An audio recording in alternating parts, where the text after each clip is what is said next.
So as you notice, guys, I am doing something different today. I will be completing this video in English. This video will be for our international fans, as well as our Indonesian fans, if there are any out there, fans or followers. So we will be talking about the Puteri Indonesia winners.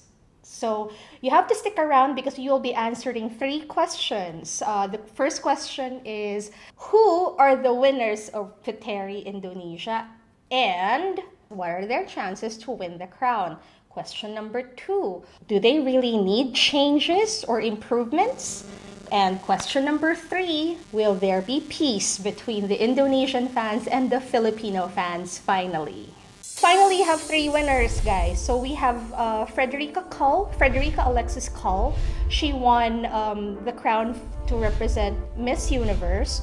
We also have Jolene Rotinsulu, who will be competing for Miss International, and Jessica Fitriana, who will be competing for Miss Supranational. Jolene is one of the heavy favorites even before they started submitting applications or even before they started the Puteri events.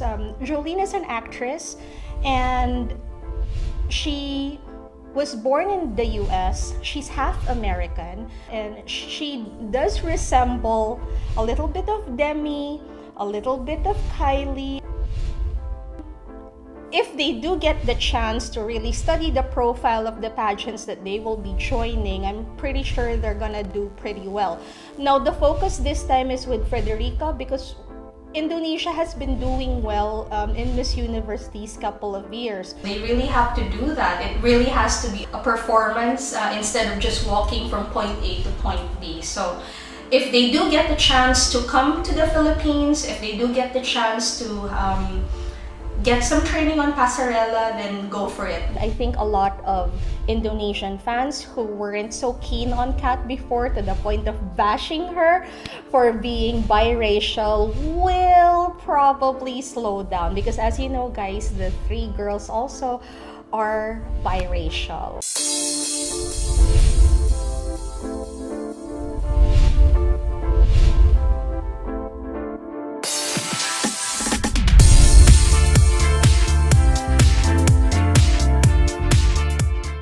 Hola! You guys may know me as Tita Lavinia from Titas of Pageantry.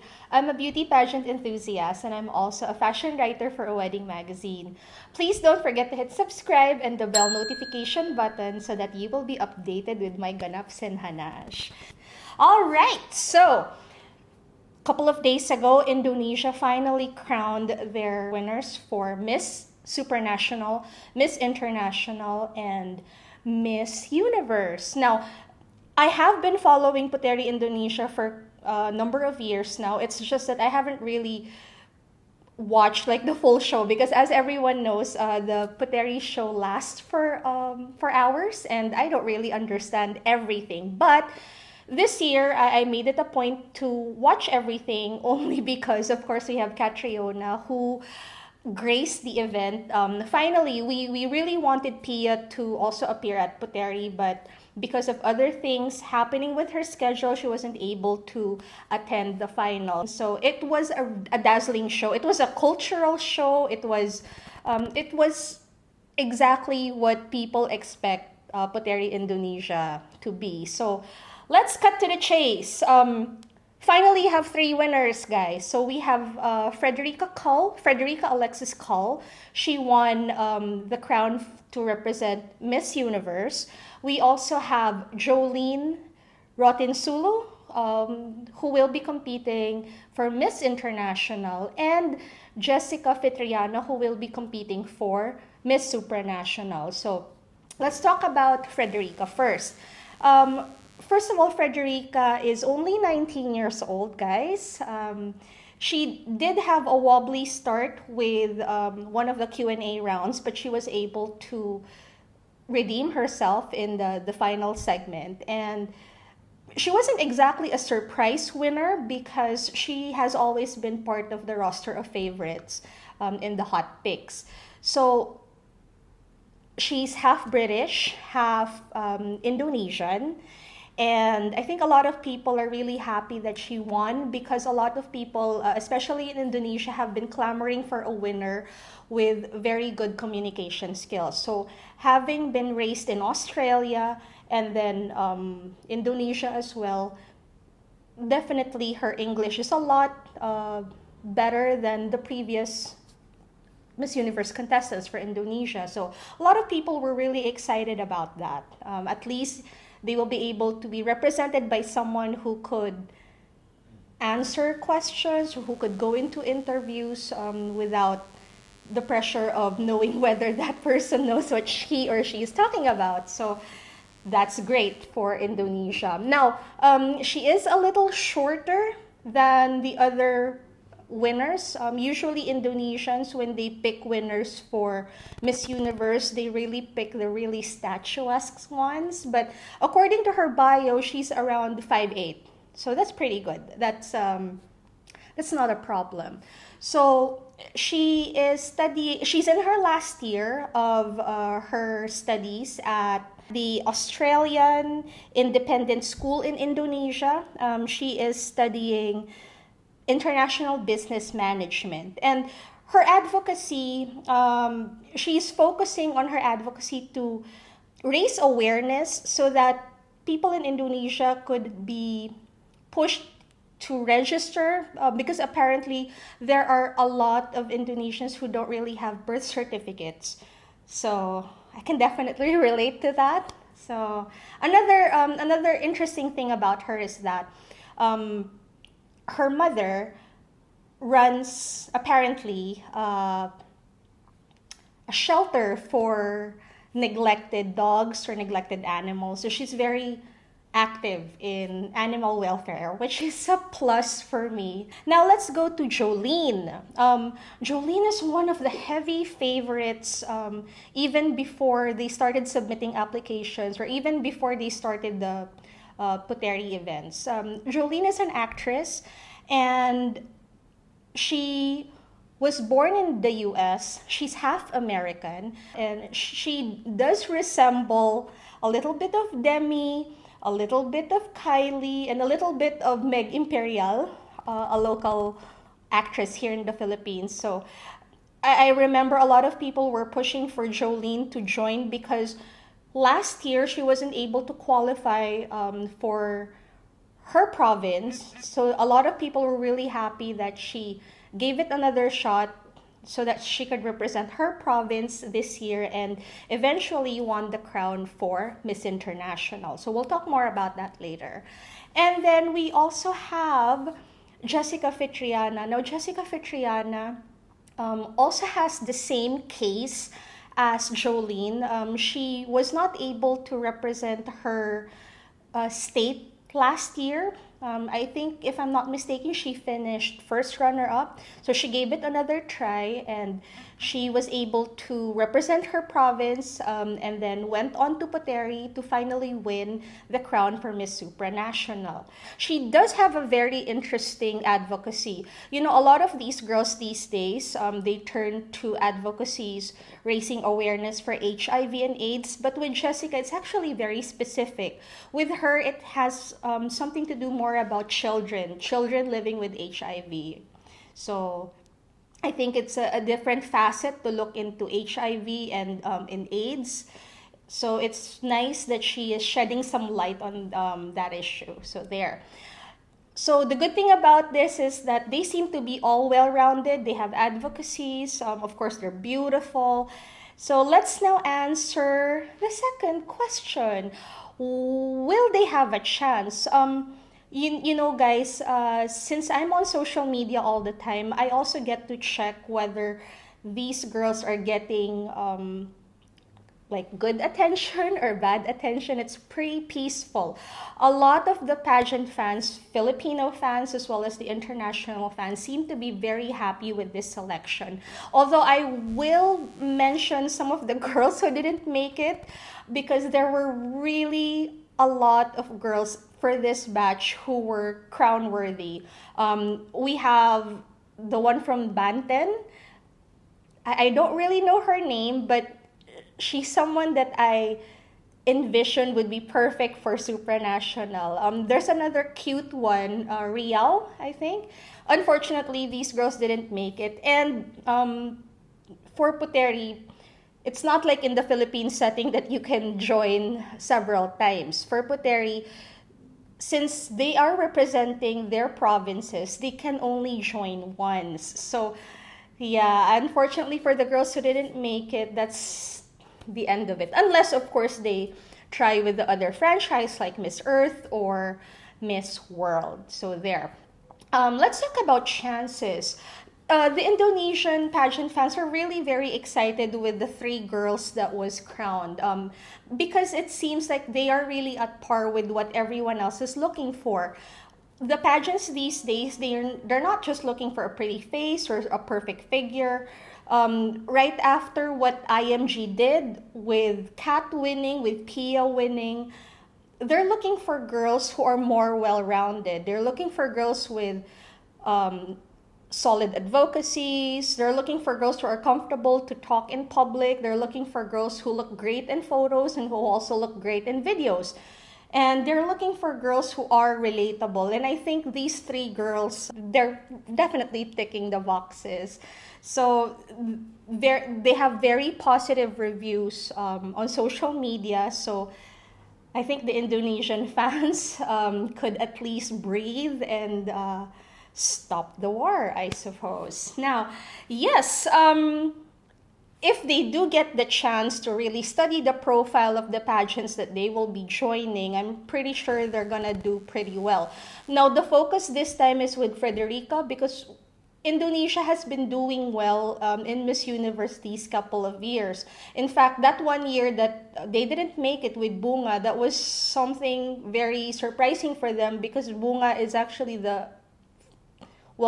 I would consider she's the facially strong contestant that Indonesia sent. So this time around, if they're gonna focus on Frederica, because at least now they have someone who can go head to head when it comes to like interviews and when it comes to speaking engagements, then they will really have to focus on Frederica. They really have to pour their efforts and their energy to repackage her and make her the best version of herself and the best Miss Indonesia representative that they've ever sent. Jolene may have a little bit of a harder time because, as you know guys, Miss International, they like to distribute crowns and they just won in 2017. So it may be an uphill battle for Jolene to clinch the crown because we know that Miss International, they're not really into giving out crowns. They don't really do back-to-backs. They don't really do sandwich victories. Although, in our case, we won in 2013 and then we won again in 2016. So, of course, the possibility of winning another crown for Indonesia for Miss International is still open. Supranational could be their biggest chance to win a crown because they have been doing very well in Supranational as well. For the past couple of years, they have been placing. And mind you, the Supranational girls that they always select always has that Supranational prototype.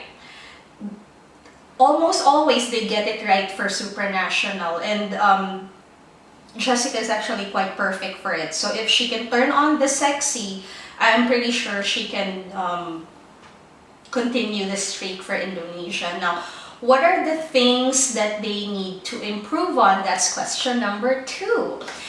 Well, the good thing now is that there's no argument that you have 3 girls who just need very little to improve. Definitely confidence. They really have to build on that because if you remember how Sonia was when she was crowned, she was very timid, she was very shy. It seemed like it was easy to bully her around, but I mean, look at her now. She seems to be really outgoing, she's smiling a lot, she's joking a lot. So you see the difference with what a couple of months can do with the proper training and the proper exposure. So two things that you really have to focus on is body. And this is also an issue with the Filipino girls as well, because here in Asia, we are naturally skinny. I'm not saying me, I'm just saying generally we do have a certain body type. So in this case, it's not enough to be skinny. These girls, they have to be super toned. Now, they've been getting it right for Supranational, because the ones that they've been sending in Supranational, especially with Gresha a couple of years ago and with Wilda, you know, these are the girls with proportions that are at par with the Latina contestants. So if they can do something with their bodies and not just be skinny but really look toned and athletic, then yeah, go for it. I think they're gonna need it. Confidence. I have no doubt that the Indonesian team can make some changes when it comes to confidence. It's a little bit of a slow start for Indonesia, but eventually they get there when it comes to confidence.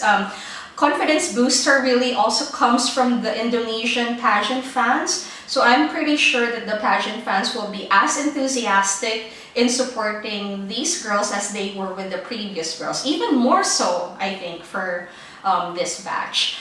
Now, Pasarela. I'm not gonna really look into the pasarela of supranational and international, but for Frederica, this is what she really has to focus on. A lot of the girls who have been doing very well at Miss Universe, especially for the Indonesian team, we just noticed that pasarela is something that they really need to improve on. I know that these girls come to the Philippines to train. I'm just not so sure as to how long or how rigid the training period or the training programs are. It's just that they really have to, I don't know, emulate Elvira. Elvira and Wulandari for me are the two most recent candidates for Indonesia who has really left an impression when it comes to pasarela. So they really have to do that. It really has to be a performance instead of just walking from point A to point B. So if they do get the chance to come to the Philippines, if they do get the chance to get some training on pasarela, then go for it. Like I said, because they already have solid advocacies. So another thing that they should focus on is comm skills. It's already a given that they know how to speak English. But speaking English and conveying what you want to say in a manner that's understandable, in a manner that's easy to grasp, in a manner that will let people listen to you and pay attention, it's different. So they have to go through these trainings to really strengthen what they already have, because they already have this really good foundation to begin with. So yeah, another thing that I will be pointing out, and I hope nobody gets offended because it is what it is what you see on social media. I really hope that the Indonesian organization or whoever is managing these girls, I really hope that they go easy with fixing the faces of these girls. Now, in the Philippines, there's a myth that they're not allowed to do any surgeries on their face. Obviously, that's not true. There are a number of girls who have undergone surgery, who have joined Binibining Pilipinas. It's just that it's not something we openly talk about. Now, I know in Indonesia, I've read some comments before that your girls or the girls in Indonesia are also not allowed to do surgeries. But, of course, there's a workaround. They can do non-invasive treatments, but even so, they have to be very easy on that. And I'm just gonna name drop, just so it could give you an idea. When Bunga won, she was really exotic. She had a really, you know, pretty bone structure, and then towards the end, towards the time that she was about to compete for Miss Universe, her face changed a little bit. I don't know if it had something to do with treatment or makeup or maybe fillers or Botox, but I really hope that they go easy with putting on veneers on these girls. and on putting on fillers. I know the aesthetic in Indonesia is to have like a tapered jaw and have the chins pointed. So I hope they go easy on that because these girls are already almost perfect as they are. They're pretty natural, so all they have to do is just enhance and not to drastically change their features. Another thing that Jolene has to be more conscious about is her facial expression. She has to make sure that everything is still on fleek, like her lashes or the way she smiles, because everything now is captured on video. Everything is HD. So this is just one of the common observations of pageant netizens who watched her during the show. So she also has to be conscious on how she appears when she smiles on camera. But this one is also for everybody else. They are naturally beautiful, but they really have to be conscious of their angles. So with Frederica, she has to make sure to highlight her fabulous cheekbones. With Jolene, she has to make sure that her facial expressions are all cohesive. And with Jessica, because she has a prominent chin and a prominent jawline, she also has to master posing sideways, because as of now, she looks fabulous when she poses right in front of the camera, straight to the barrel of the camera. So there you go, Indonesia. Now, my last question that we need to answer is, will there finally be peace between the Indonesian fans and the Philippine fans? A lot of you will point out that I was once a troll, or that I was once known to be really vocal when it comes to the Indonesian girls. I'm not gonna even sugarcoat what I have said in the past, but for me, whenever I criticize or critique these girls in a manner that's offensive to the others, it will definitely has something to do with retaliation, or with not to attack the girls' character, because I know these are good-hearted girls anyway. It's just that for me, when I say, back in the day, because I don't do that anymore, back in the day, I was really vocal about their styling and how they did their makeup and how they would present themselves, but that's just for styling, because I'm really vocal when it comes to styling. So hopefully there will be peace between the Indonesian and the Philippine fans. And I say this because I think a lot of Filipino fans, based on social media interactions, a lot of them are very supportive with the three girls that they picked. These are the types of girls that don't really need explanation to let other people know that they're beautiful. The Filipinos, on one level, they are, I'm not gonna say shallow, but they will only look at the physical side of things. They will look at the physical features. Now, if it's not something that appeals to their taste, then they're gonna be very vocal about it. But this time it's pretty quiet. I am hoping, and I have no doubt, that peace will be achieved, at least on social media level. I think one of the factors for maintaining peace or going into that direction is Catriona's involvement.